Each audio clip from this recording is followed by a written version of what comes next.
Chers amis bretteurs, chers amis rhéteurs, bonjour. Vous êtes bien sur Éloquence et rhétorique et je suis toujours Thomas Grimaud parce que je n'ai pas changé ni de nom, ni de machin, ni de bidule.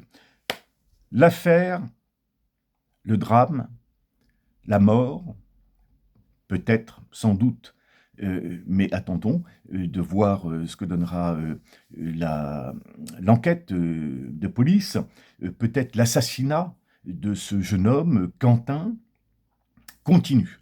Par rapport à la première vidéo sur cette affaire que j'ai pu faire, c'est-à-dire Carton rouge avec Éric Coquerel, on sait plus de choses. Déjà, le jeune homme est décédé, il y a eu des arrestations. Attention, c'est pas parce qu'on est arrêté par la police qu'on est coupable. Donc, on se doit de rester dans l'état de droit. Ça, c'est super important. Donc, aujourd'hui, nous allons voir comment les responsables de LFI répondent sur les plateaux de télé, à la radio et ainsi de suite, à ce drame.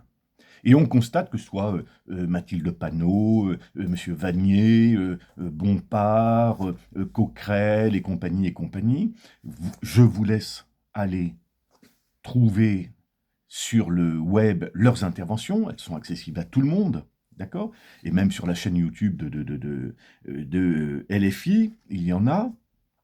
Tous ont la même réponse aujourd'hui. Un, sincère condoléance à la famille. Ok, ça dure 30 secondes, 40 secondes. Deux, et là ça va durer des minutes entières.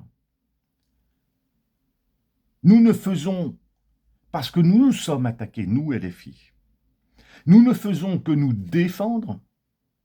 Et en l'occurrence, c'est le sous-argument du deuxième argument, et en l'occurrence, la sécurité publique incombe au ministre de l'Intérieur, la faute est donc au ministre de l'Intérieur qui n'a pas assuré la sécurité publique alors qu'il était prévenu.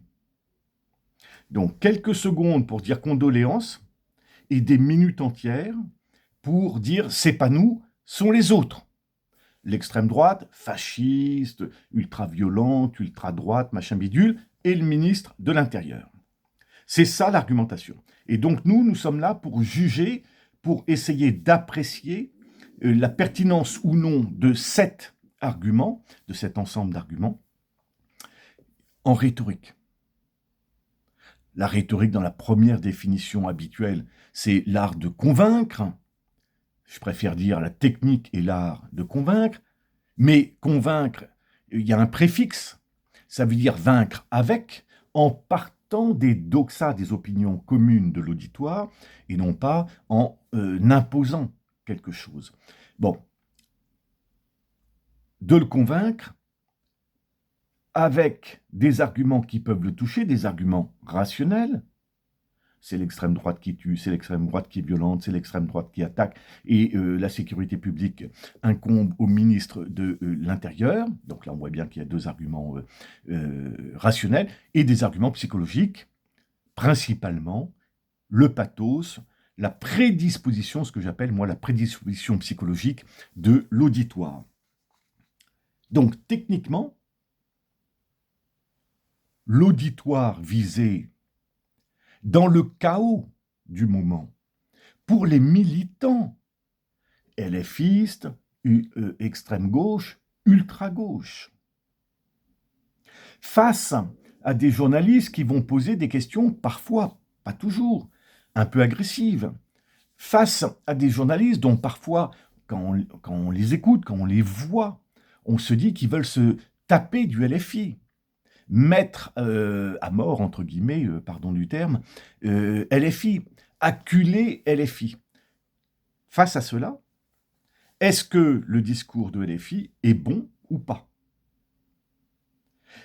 Étant donné qu'il y a ce chaos psychologique dans la tête des militants, ex-militants de Jeune Garde, ex- ou militants actuels de l'ultra-gauche et compagnie, est-ce que le discours est impactant? À l'évidence, oui. Donc, dans un premier temps, la réponse à la question « Est-ce que le discours actuel de LFI sur l'affaire Quentin est bon au plan rhétorique ?» La première réponse qui saute à l'esprit est de dire oui, parce qu'ils vont assurer l'auditoire qui les écoute d'une permanence, d'un soutien, et surtout, ils vont enlever la culpabilité du gars sincèrement engagé dans la gauche ou l'ultra-gauche, et qui pourrait se poser des questions. Parce que quand même, quand tout le monde crie au loup, c'est qu'a priori, il y a peut-être quand même un loup.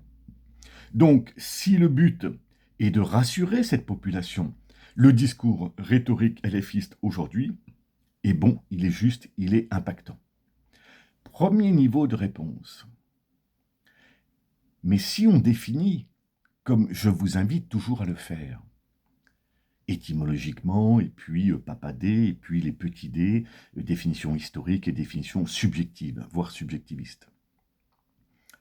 Alors là, le critère pour juger de l'impact rhétorique de l'argumentation, il diffère. Parce que la vraie définition de la rhétorique, ce n'est pas uniquement la technique et l'art de convaincre. C'est la technique et l'art de convaincre cet auditoire précis, dans ces circonstances précises, que le moyen que je défends est le meilleur ou le plus utile pour le bien commun. Or, le bien commun, c'est quoi?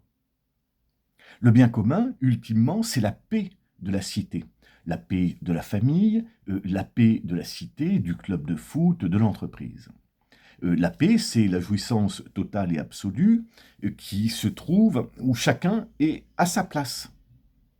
Donc ça déplaît à certains, puisque, ah ben non, c'est déterministe, ou alors non, ça veut dire qu'il y a une place, donc une nature et compagnie. Bah ouais, il y a une nature humaine, qu'on soit blanc, jaune, violet, qu'on soit vieux ou jeune, qu'on soit riche ou pauvre, effectivement, nous sommes tous des êtres humains, donc il y a une nature humaine.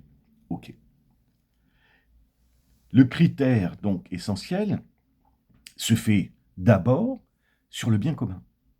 Et est-ce que le discours LFiste du moment par rapport à l'affaire Quentin, qui est de déplacer le débat, est bon, il est utile pour le bien commun? À l'évidence, non.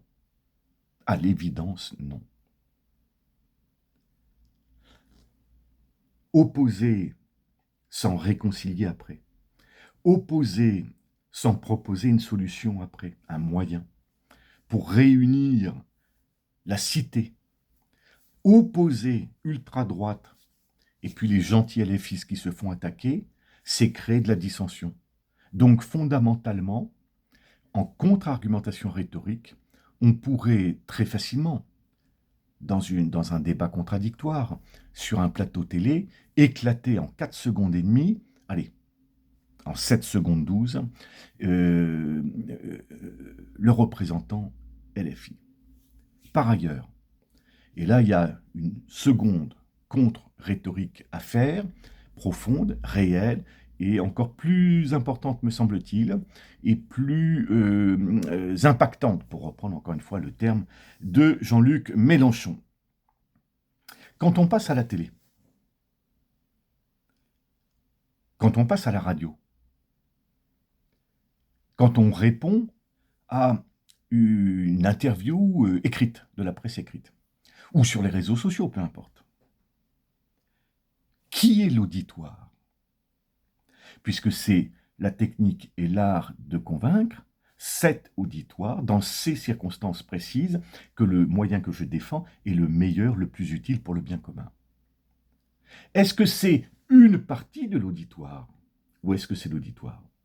Le téléspectateur de TF1, de France Télévisions, de M6, peu importe, d'Arte, on s'en fiche, de Click TV, de Thibaut InShape, de machin, du bidule. Ce n'est pas moi qui le crée. Il est là, objectivement, il existe. Certes, on peut imaginer que l'auditoire de Radio Nova ne soit pas le même que celui de Radio Courtoisie, ça paraît évident. Mais ce n'est pas moi qui le choisis. Et si les auditoires de Radio Nova et de Radio Courtoisie ne sont pas les mêmes, et qu'ils sont très spécifiés par une approche politique, on va dire, commune, l'auditoire de TF1, de France Télévisions, est encore beaucoup plus large. Donc l'erreur fondamentale au plan de la rhétorique, et on aimerait qu'il y ait des contre-rhétoriciens qui passent à la télé pour démonter ça en 4 secondes, enfin 7 secondes, pardon, j'ai dit 7 secondes, plus 7 autres secondes, ça fait 14 secondes, et de dire à Mathilde Panot, à Manuel Bompard. Chère madame, cher monsieur, quand vous dites cela, c'est la faute à l'extrême droite. Vous savez, la chanson, si je me suis retrouvé dans le caniveau, c'est la faute à Rousseau, par terre, c'est la faute à Voltaire. Bon, c'est la faute à l'extrême droite, c'est la faute au ministre de l'Intérieur. Volontairement, vous choisissez de ne parler qu'à une infime, à tout le moins une infime partie ou à tout le moins une partie de l'auditoire, des téléspectateurs qui nous écoutent. Ceux qui sont vos sympathisants, voire vos militants. Ainsi donc, vous refusez aux autres une explication. Ainsi donc, vous risquez de créer vous-même, d'augmenter encore vous-même le chaos, parce que votre réponse, au lieu de vous honorer, au lieu d'être politique avec un P majuscule, est totalement politicienne. Elle est révolutionnaire dans le fait d'opposer différentes populations. Là, en l'occurrence, la majorité des gens, puisque je pense que si on fait un sondage maintenant, on verra, même si un sondage, ce n'est pas la vérité incarnée, on verra quand même qu'a priori, l'immense majorité des téléspectateurs et du public français est révoltée. Ça me paraît évident. Donc, en contre-argumentation, si on regarde vraiment ce qu'est la rhétorique, et si on ne replace pas la rhétorique à son vrai niveau, à l'instar de personnes très aimées par la gauche d'ailleurs, très aimées, semble-t-il, par beaucoup de LFistes, Clément Viktorovitch, si on ampute la rhétorique de l'auditoire et qu'on parle d'individus, effectivement, forcément, on est au premier niveau de lecture. Mais le vrai niveau de la rhétorique, c'est au second, ordonné au bien commun. Donc, choisir un discours qui va contre la paix de la cité est une erreur stratégique, même si tactiquement pour eux, ils vont trouver que c'est très bien parce que ça permet de rassurer les troupes dans le chaos psychologique dans lequel elles se trouvent, et créer un sous-auditoire à l'intérieur de l'auditoire majoritaire, là encore, c'est une technique révolutionnaire, mais qui est mauvaise, perverse, parce qu'elle n'est plus ordonnée au bien commun. Voilà, j'espère que j'ai été clair. Le discours rhétorique de LFI, in fine, se révèle faux, fallacieux. C'est ce qu'on appelle un sophisme, parce qu'il concourt au bien particulier des militants de l'extrême gauche ou de l'ultra-gauche. Il ne s'adresse pas au bien commun, il ne défend pas le bien commun. Et techniquement, cela se fait parce qu'il va créer un sous-auditoire à l'intérieur de l'auditoire. Mais dans leur logique marxiste révolutionnaire, c'est une bonne chose. Alors à vous, chers bretteurs, chers rhéteurs, de comprendre tous ces mécanismes, et si vous êtes invité à la télé ou à la radio, de pouvoir les démonter rapidos, parce que je pense que c'est important aujourd'hui pour calmer le jeu et travailler à la restauration du bien commun. Chers bretteurs, chers rhéteurs, à bientôt, et n'oubliez pas, la vie est belle. À bientôt.